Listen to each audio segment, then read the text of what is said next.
Kita kan masuk ke bab 10. Nah, bab 10 ini adalah kelanjutan dari bab 9, yaitu uji T untuk 2 sampel independen. Jadi uji T itu adalah uji untuk 2 sampel. Nah, ada yang independen, ada yang berhubungan atau berkaitan. Untuk bab 10 ini kita pelajari dulu yang independen, nanti bab 11 minggu depan kita pelajari yang berkaitan. Ya. Sebelum kita masuk, kita bahas dulu gambaran umumnya ya. Apa itu desain penelitian uji independen? Tujuannya apa? Tujuannya kita mendefinisikan desain uji independen dan berulang, ya. Bahasa Inggrisnya itu kalau Anda lihat di buku itu independent measures designs and repeated measures designs. Nah, kita mau bahas yang independen dulu. Ya. Bagaimana desain uji independen? Nah, ini sebetulnya adalah desain penelitian. Ya. Jadi kita bahas statistika itu tidak bisa lepas dari konteks penelitian. Ya. Kebanyakan memang penelitian eksperimen untuk uji T ini, tetapi tidak menutup kemungkinan untuk penelitian yang lain. Kan tetapi pembahasan di dalam buku Gravater itu lebih banyak kepada desain eksperimen. Karena itu yang paling erat logikanya dengan statistika untuk uji T ini. Nah, kebanyakan penelitian itu membandingkan 2 atau lebih kumpulan data. Yang paling sederhana itu 2 kumpulan data, tetapi bisa lebih, bisa 3 atau 4 dan bahkan lebih dari itu. Nah, yang paling sederhana kita bandingkan 2 kumpulan data. Ya. Nah, data dari 2 kelompok partisipan yang independen atau benar-benar berbeda, ya, kita sebut dengan istilah independent measures atau between subjects designs. Ya. Jadi datanya ada 2 kelompok, katakanlah yang satu kelompok eksperimen, katakanlah begitu ya, yang satu kelompok kontrol. Nah, antara kelompok eksperimen dan kelompok kontrol itu menggunakan 2 kelompok partisipan yang berbeda, ya, yang independen. Jadi mereka bukan orang yang sama. Nah, kalau itu terjadi, maka itu yang disebut sebagai independent measures atau between subject, jadi di antara kelompok subjek yang berbeda. Sementara kalau dua kumpulan data itu datang dari partisipan yang sama, atau katakanlah datanya itu kedua kumpulan data itu berkaitan, nah ini yang disebut dengan within subjects atau repeated measures design. Nah, misalnya gimana? Misalnya desain pretest post-test atau before after. Itu sama ya. Sebelum diberi perlakuan, kelompok itu dites dulu, lalu setelah diberi perlakuan dites ulang lagi. Jadi misalnya seperti misalnya Anda sebelum ikut tes sebelum ikut tes gitu ya. Sebelum dikasih vaksin COVID, Anda dites dulu ya. Lalu setelah diberi vaksin, Anda dites lagi. Nah, orangnya yang dites sama kan? Anda juga. Nah, itu yang disebut sebagai within subjects atau repeated measures design. Jadi ada pengulangan pengukuran. Kelompok yang diukur ya itu lagi ya, sebelum dapat perlakuan dan setelah mendapat perlakuan. Jadi ini 2 paradigma yang berbeda ya. Yang satu kelompoknya itu berbeda, orangnya, yang satu itu kelompoknya orangnya sama, tapi keduanya menghasilkan 2 kumpulan data yang sama. Jadi dua-duanya ada 2 kumpulan data, ya, sama-sama 2 kumpulan data, gitu ya. Kemudian prosedur perhitungannya itu berbeda untuk kedua desain tersebut. Jadi untuk desain yang independent measures itu berbeda prosedur perhitungannya dengan yang repeated measures. Ya, itu berbeda. Setiap desain itu memiliki kekuatan dan kelemahannya masing-masing. Nah, kita bahas di bab 10 ini hanya design between subjects ya. Nanti bab 11 minggu depan kita bahas yang design repeated measures. Ini adalah gambaran dari uji independen.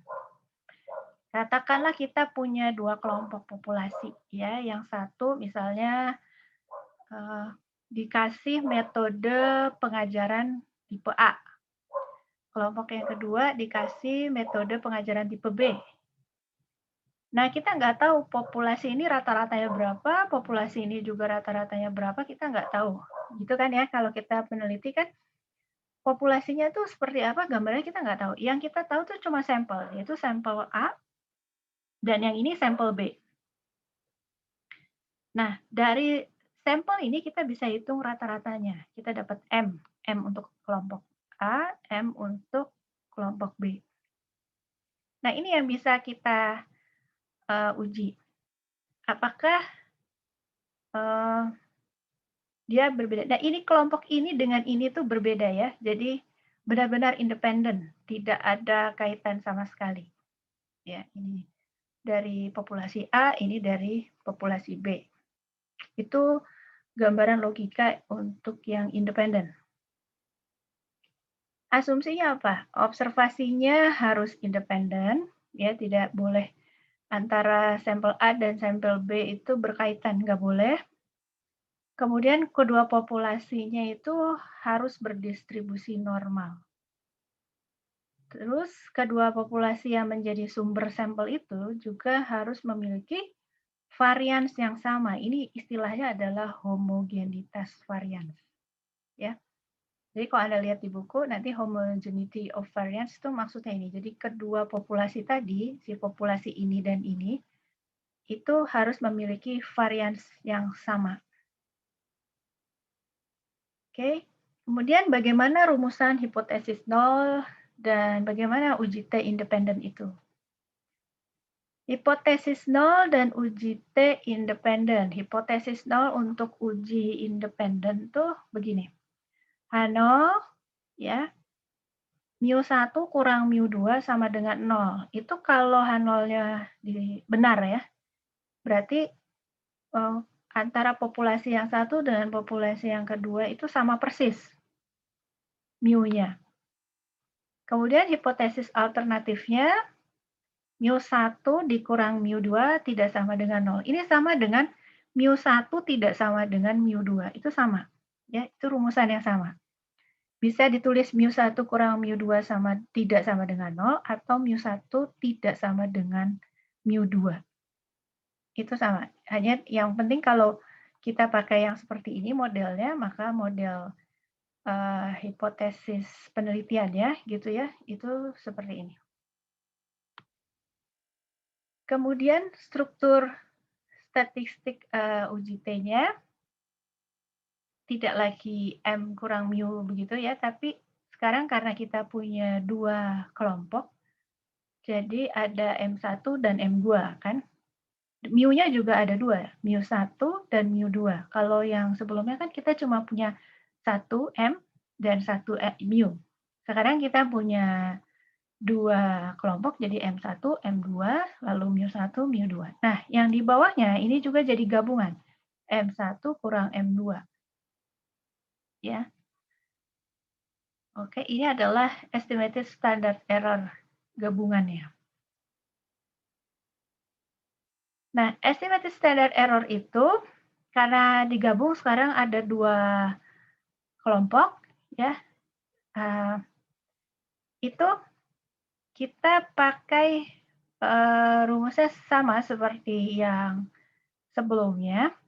Hanya kita perlu membuat beberapa penyesuaian untuk, M1 dan M2 ini, ya. Ini adalah banyaknya perbedaan yang dapat diharapkan di antara 2 rata-rata sampel. Jadi di antara 2 rata-rata sampel ini berapa banyak kemungkinan perbedaannya. Jika hipotesis nol benar. Ya, itu adalah definisi dari estimated standard error. Kemudian ini adalah varians gabungan. Kalau di buku Anda bisa lihat itu istilahnya pooled variance ya. Varians gabungan ini menunjukkan konsep standard error yang tidak akan bias hanya jika N1 sama dengan N2. Nah, varians gabungan ini atau lambangnya SP kuadrat ini memberikan perhitungan dasar yang tidak bias untuk menghitung standard error tadi. Jadi standard error ini kita tuangkan menjadi SS1 ditambah SS2 dibagi, nah ini DF gabungannya ya, DF1 ditambah DF2. Begitu ya. Nah, untuk derajat bebasnya sendiri, lambangnya selanjutnya kita tulis DF supaya sama dengan di buku. Itu adalah DF1 ditambah DF2 sama dengan, ini DF1 itu kan N1 dikurang 1 kan? Nah, DF2 itu adalah N2 dikurang 1. Jadi kalau DF1 tambah DF2 ini diperpanjang, ya jadinya N1 min 1 ditambah N2 min 2. Gitu ya. Nah, ini adalah sama dengan bagian penyebut pada rumus varians gabungan. Nah, ini. Oke, ini. Ya, jadi bagian ini bisa diganti menjadi N1 kurang 1 ditambah N2 min 1. Ya, itu sama dengan bagian ini. Nah, di bagian buku mungkin kita bisa lihat, kita skip dulu, nanti kita bahas kalau ini ada pertanyaan tentang ini ya. Ini penjelasan, sebenarnya penjelasan dari ini. Jadi saya berikan gambaran sekilas ya, supaya nggak terlalu detail, jadi nanti terlalu bingung. Variabilitas dari yang ada namanya skor perbedaan ya, atau difference scores itu kita lihat dari sini nih. Kalau misalnya kita punya 2 populasi tadi kan, ada populasi untuk kelompok A dan B misalnya. Nah, di sini kita gambarkan populasi untuk populasi yang pertama dan yang kedua. Kalau populasi yang pertama bentuknya seperti ini dan populasi kedua bentuknya seperti ini, maka kita bisa lihat jarak terkecil untuk kedua populasi ini adalah dari titik ini kan, jarak terdekatnya. Dan jarak terjauhnya adalah dari titik ini ke titik ini. Ya.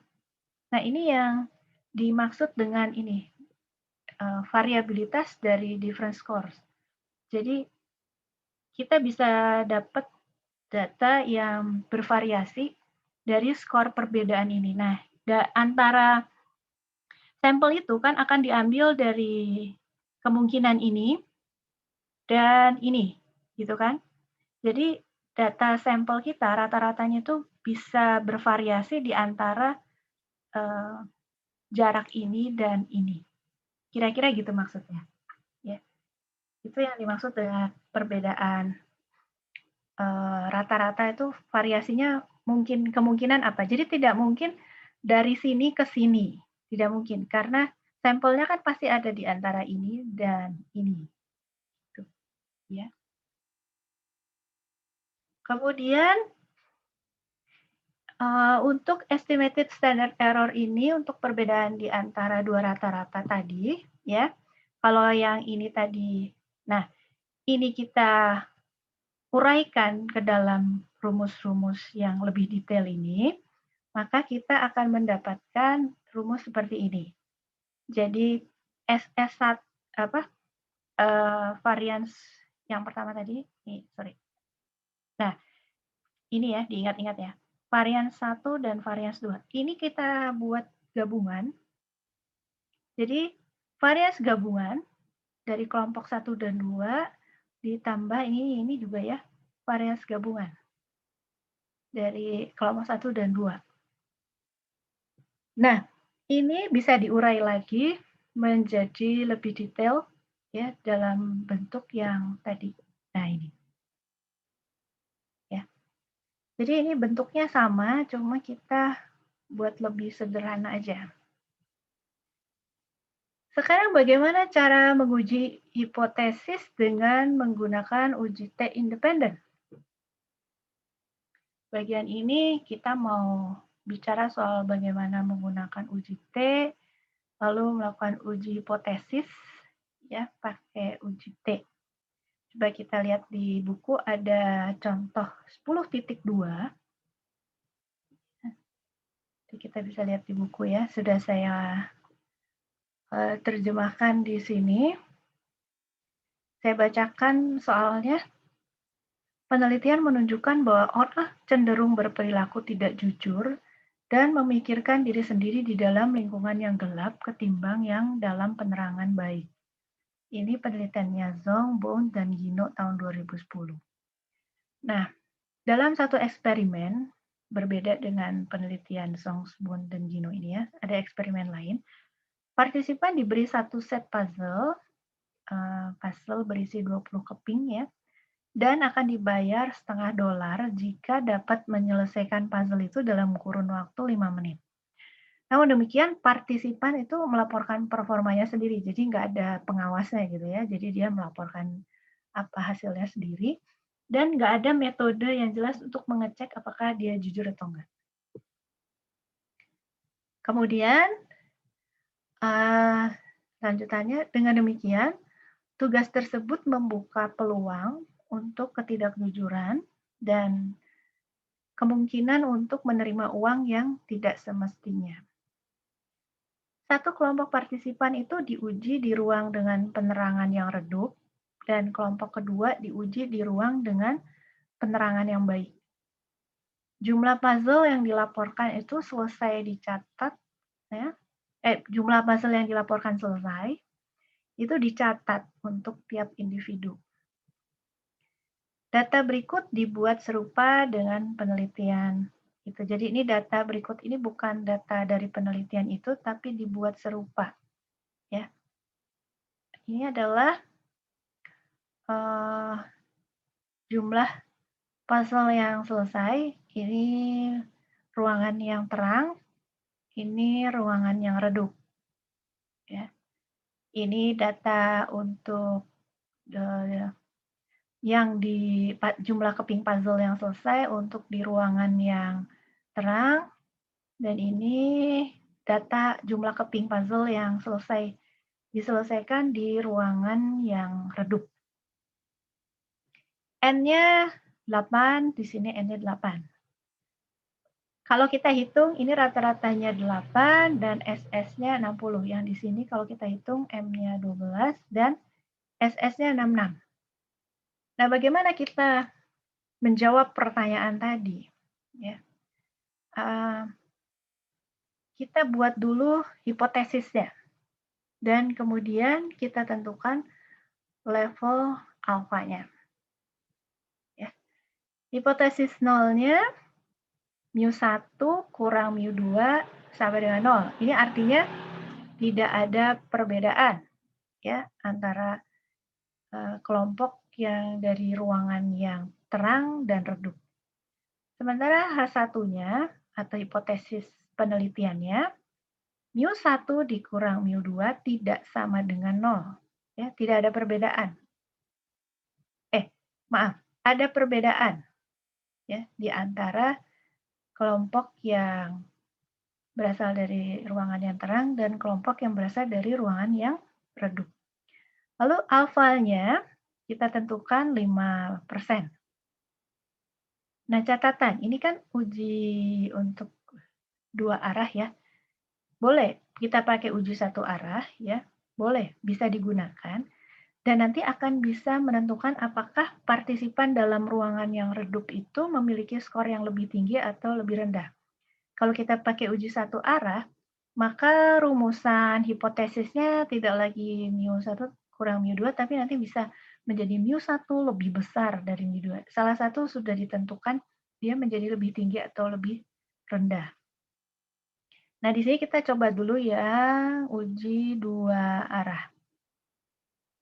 Langkah berikutnya, kita hitung um, derajat bebas gabungan. Ya, datang dari df1 ditambah df2 atau kalau diperpanjang jadi df1 itu n-1, df2 itu n2-1. Jadi karena tadi n-nya 8 jadi 7 tambah 7 ya, 14. Lalu ini adalah daerah kritis untuk ini kalau kita mau pakai daerah kritis kalau alfanya 0,01, tapi tadi kita kan sudah tentukan alfa ya, tadi 5% ya. Oke. Lalu kita ambil data langkah 3, datanya tadi sudah dikasih ya, dan kita hitung pooled variance atau variance gabungannya. Oke, kita dapat variance gabungannya 9. Ya. Lalu kita hitung standard error-nya, estimated standard error-nya, kita masukkan ke dalam rumus ya, karena tadi kita sudah dapat ini 9 dan N-nya 8. Jadi kita dapat standard error-nya 1,5. Ya, itu langkah berikutnya. Dan yang langkah selanjutnya, masih langkah ketiga juga, kita masukkan ke dalam rumus uji T. Nah, karena kita dapat M1-nya tadi 8, M2-nya 12, ini selalu 0 ya. Karena kan kalau hipotesis 0 benar, maka ini adalah 0. Mu1 sama dengan mu2. Jadi kita selalu kurangkan dengan 0, dibagi 1,5, kita dapat T hitungnya 2,67. Ya. Nah, kemudian kita buat keputusan karena T hitungnya berada di daerah kritis, maka yang kita terima adalah H1. Langkahnya sedemikian, ya. Nanti kalau langkah ini sudah dikuasai, Anda bisa mencoba menggunakan alat bantu SPSS atau PSPP atau Jamovi atau apapun yang Anda punya ya untuk mempercepat pengambilan keputusan. Ya, jadi semua langkah perhitungan manual tadi itu bisa dipersingkat dengan menggunakan alat bantu SPSS, PSPP atau Jamovi atau software lainnya. Ya. Baik, itu langkah-langkah perhitungan uji T independen. Nah, sorry, ini kenapa ada lagi di sini? Sorry. Nah, baik, sekarang kita cek pemahaman kita. Langsung ngomong aja ya, supaya kita lebih cepat. Coba kita lihat soal berikut ini. Kombinasi faktor-faktor mana yang paling mungkin menghasilkan nilai signifikan untuk uji T independen? Apakah yang A, perbedaan rata-ratanya yang kecil dan varian sampel kecil, itu maka kemungkinan uji T-nya akan signifikan, atau kalau perbedaan rata-rata besar dan varian sampelnya juga besar. Yang ketiga, perbedaan rata-rata kecil dan varian sampel besar. Yang keempat, perbedaan rata-rata besar dan varian sampel kecil. Nah, untuk menjawab ini mari kita lihat logika berikut ini sebentar ya. Saya stop share dulu.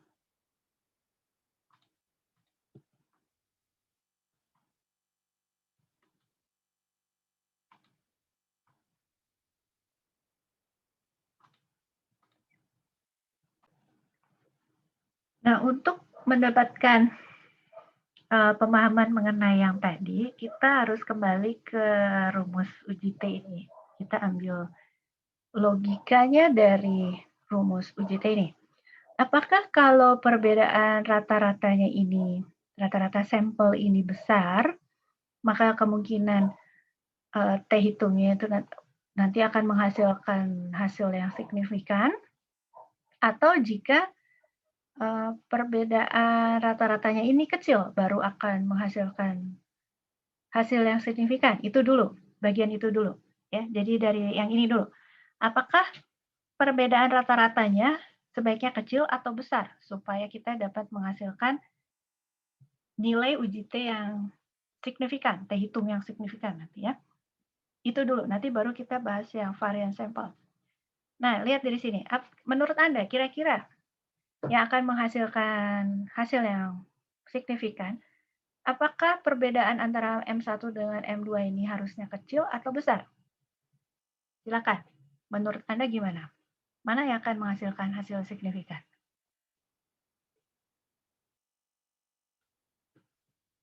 Ya, silakan. Siapa yang mau menjawab? Mana yang lebih? Ini kecil, perbedaannya kecil, atau perbedaannya besar?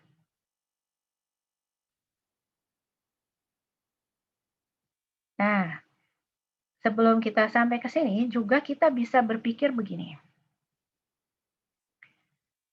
Kalau daerah kritisnya ada di yang merah-merah ini, maka supaya T hitung kita jatuhnya di daerah kritis, kira-kira T hitung kita itu harus lebih besar, ya semakin besar gitu ya, atau semakin kecil gitu ya, gitu. Menurut Anda yang mana? Jadi ini T tabel, nah T hitung kita tuh harus menghasilkan plus ya, kalau T-nya plus harus semakin besar, dan kalau minus harus semakin kecil, atau justru dia harus semakin dekat dengan nol. Mana yang akan lebih baik? Akan menghasilkan hasil yang signifikan. Kalau T hitung kita itu jadinya besar atau kecil? Atau dekat dengan nol? Dekat dengan nol. Kalau dekat nol, jadi akan semakin signifikan hasilnya. Atau kalau dia semakin besar. Yang mana yang hasilnya akan signifikan? Yang dekat dengan nol? Atau kalau dia tuh semakin besar? Atau kalau minus juga semakin kecil? Yang mana yang akan menghasilkan hasil yang signifikan? Yang disebut signifikan tuh gimana sih?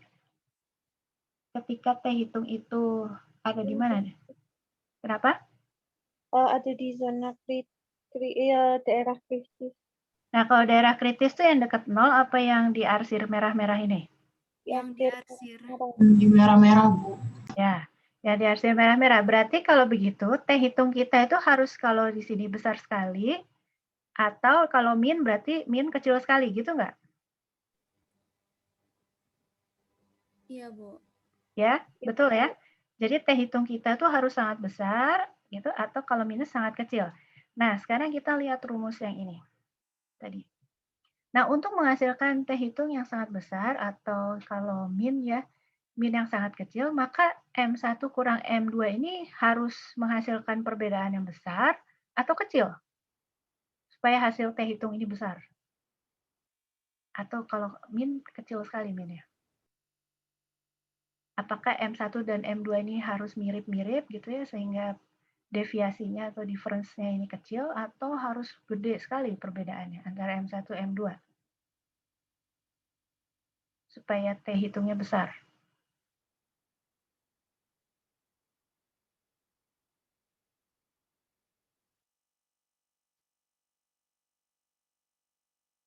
besar.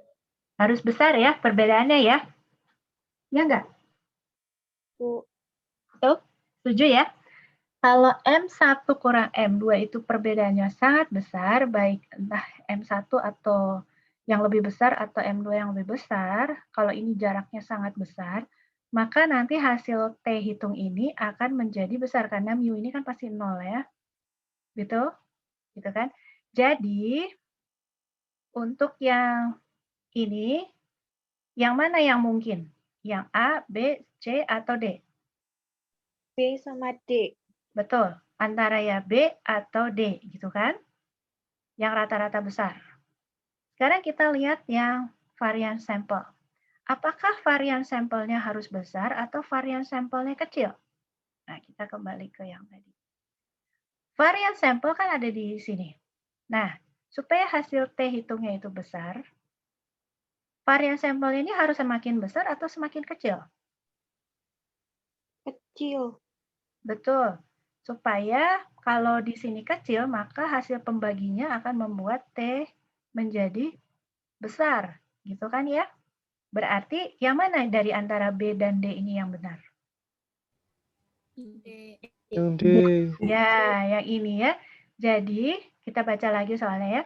Kombinasi faktor-faktor yang mana yang paling mungkin menghasilkan nilai signifikan untuk uji T independen? Kombinasi yang mana? Yang Perbedaan rata-rata besar dan varian sampelnya kecil. betul. Yang D.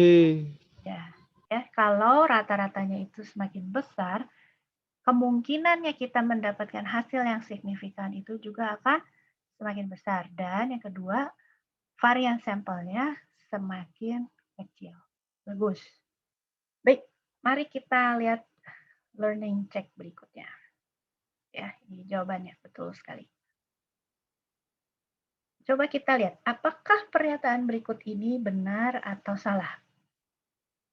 Yang pertama, jika kedua sampel memiliki N sama dengan 10, statistik uji T independen akan memiliki DF sama dengan 19. Betul nggak?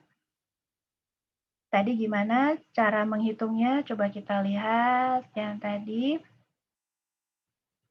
Nah, DF gabungannya ini. Ya, tadi ada rumus yang lebih bagus. DF gabungan. Nah ini. Ya.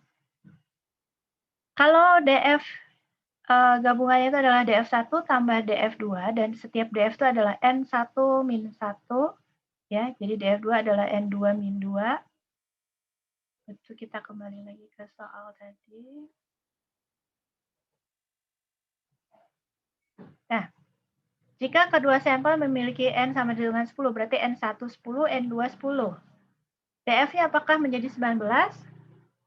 Salah. Harusnya berapa? 18. 18. Betul, 18 ya. 18, betul sekali. Sekarang yang kedua. Untuk uji T independen, estimated standard error mengukur banyaknya perbedaan yang dapat diharapkan di antara rata-rata sampel jika tidak ada efek dari perlakuan. Benar apa salah nih?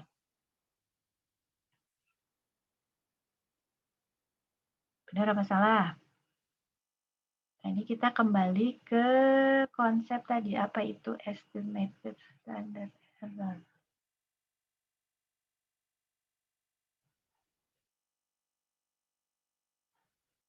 Nah, estimated standard error. Mengukur jarak standar atau rata-rata antara statistik sampel dengan parameter populasi. Ini yang bahasa Inggrisnya dicoret aja. Ya, berapa banyak perbedaannya dapat diharapkan di antara dua rata-rata sampel jika hipotesis nolnya benar. Ini adalah pengertian dari estimated standard error.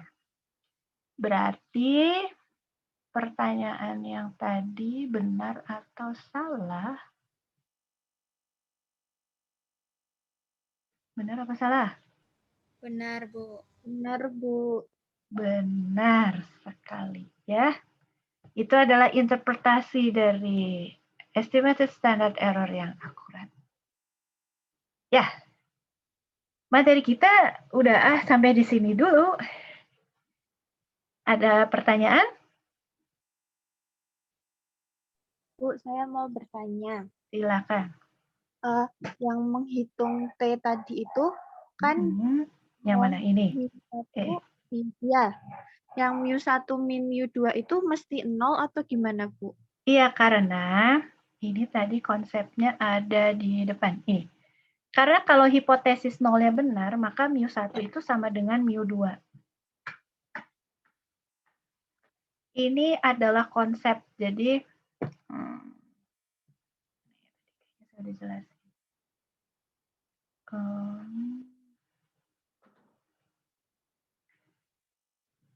Sebentar, tadi saya jelasin di sebelah mana ya? Kak Vin ingat nggak saya jelasin di mana tadi?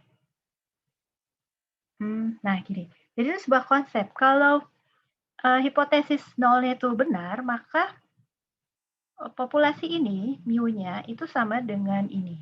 Jadi mu A itu sama dengan mu B. Itu kalau hipotesis nolnya benar. Artinya apa? Artinya tidak ada perbedaan. Nah, kalau mu A dan mu B itu benar, mu A dan mu B itu sama, maka logikanya MA dan MB itu harusnya kurang lebih sama. Perbedaannya tipis sekali lah paling nggak. Ya kan? Itu logikanya. Jadi, itu adalah konsep. Ya. Kalau hipotesis nolnya benar, maka mu A dan mu B ini sama. Gitu. Nah, kalau ini jauh berbeda, ya, itu bisa dilihat dari logika yang ada di gambar. Nah, ini. Ya. Jadi kalau mu-nya berbeda, ya, mu-nya berbeda itu kira-kira kayak gini. Maka ini nanti jarak antara kurva 1 dan kurva 2 ini akan lebih jauh, semakin jauh. Gitu. Nah, jadi untuk rumus ini, ya, kalau hipotesis nolnya benar, maka ini dianggap 0. Ya, itu kan selalu asumsinya begitu. Begitu ya. Jadi itu kita nggak tahu mu-nya tuh berapa sebenarnya. Rata-rata aslinya tuh sebenarnya berapa. Kita taunya itu kalau dia sama, tidak ada perbedaan, maka mu1 akan sama dengan mu2. Begitu penjelasannya? Apakah cukup jelas? Cukup jelas, Bu. Terima kasih. Sama-sama. Silakan, apakah ada pertanyaan berikutnya?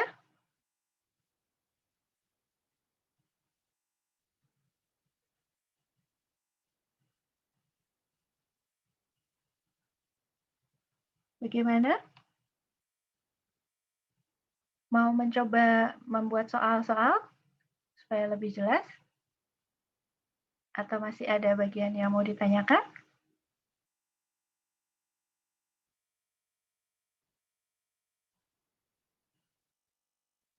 Bagaimana? Kita lanjut? Nyoba soal?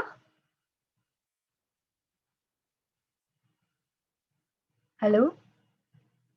Bagaimana kakak-kakak ini? Kita lanjut aja ke latihan soal? Boleh, Bu. Oke, baik kalau begitu.